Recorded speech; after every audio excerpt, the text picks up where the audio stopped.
अस्सलाम वालेकुम, कैसे हैं सब? उम्मीद करते हैं खैरियत से होंगे। तो काफ़ी दिनों बाद व्लॉग आ रहा है मेरा, क्योंकि बस इस बीच में सुस्ती पड़ जाती है, फिर नहीं दिल करता बनाने को। तो यहाँ मेरी नाश्ते की तैयारी हो रही थी और साथ में बना रही थी चाय। और आज हमने बनानी थी आलू वाली रोटी और उसकी तैयारी हो रही थी।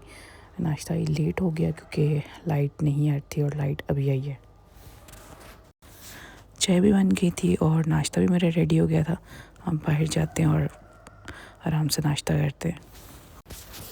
आलू रख दिए थे हमने बॉईल होने के लिए और मेरा गला भी थोड़ा सा ख़राब है, इसलिए शायद आवाज़ भी कुछ क्लियर ना आए। जैसा कि मैंने बताया कि मेरी तबीयत ठीक नहीं थी, मैं सो गई थी, तो बाकी तैयारी नहीं दिखा सकी। और यहाँ पे रोटियां बन रही थी, मुकद्दसा बना रही थी और मेरे अंदर बिल्कुल हिम्मत नहीं हो रही थी। मैं मेडिसिन ली और फिर मैं सो गई। उठी तो मुकद्दसा गरम गरम पराठे बना रही थी। यहाँ मैंने अपना पराठा लिया, साथ दही लिया। हालांकि दही मुझे नहीं खाना चाहिए, गला काफ़ी ख़राब है। तो यहाँ पे बच्चे भी खाना खा रहे और मैंने मेरी गरम गरम पराठा लिया और मैं भी बाहर आके खाने लगी क्योंकि मुझे भूख बहुत ज़्यादा लग रही थी। रोटी के बाद मेरा दही बच गया था, इस पर मैंने चीनी डाली और मज़े से इंजॉय कर रही हूँ। खाने से फारिग होके मैं आई थी किचन में। सोया ने शकरकंदी बॉयल की हुई थी और मैं बनाने आई थी चाय। और सर्दियों में शकरकंदी वैसे ही बहुत मज़े की लगती है और मुझे वैसे पसंद भी बहुत है। तो मैंने कहा चाय पी के साथ फ्रेश होती हूँ और साथ मैंने सोया हुआ कि शकरकंदी काटो, ये भी गरम गरम खाते हैं, इसका भी ऐसे ही मज़ा आता है।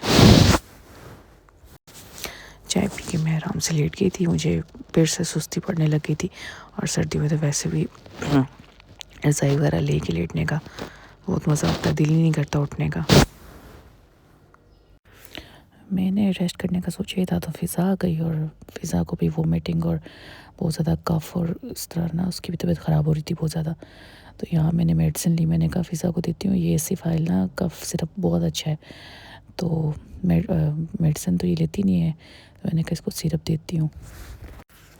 और घर में ना सब बीमार हैं। अम्मी भी नेबुलाइज़ कर रही हैं क्योंकि अम्मी का भी सांस का इशू हुआ हुआ है और बच्चे भी सारे बीमार हैं। और तो फ़िज़ा भी काफ़ी बीमार थी, उसके सर में दर्द हो रहा था और यहाँ वो अपनी कज़न से ना अपना सर दबवा रही है कि मुझे बहुत पेन हो रही है, मुझे थोड़ी देर के लिए दबा दे बस। बच्चे ऐसे ही हैं, टैब छोड़ते नहीं और ये हाल हो जाता है।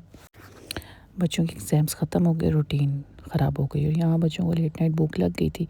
ऐसे भूख मुझे भी लग गई थी, तो यहाँ पे हमने कुछ ऑर्डर किया था, बर्गर वगैरह, पीस वगैरह, क्योंकि इनके बर्गर्स बहुत अच्छे होते हैं।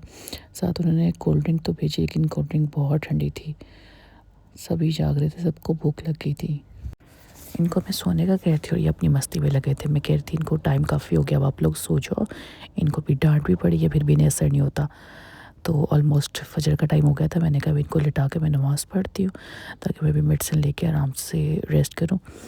तो बस इंशाल्लाह आज का व्लॉग यहीं पे एंड करते हैं और कोशिश करूँगी मैं डेली व्लॉग अपलोड किया करूँ, बस बीच में ऐसे सुस्ती पड़ जाती है। तो आप लोग भी अपनी खसूसी दुआ में हमें याद रखना।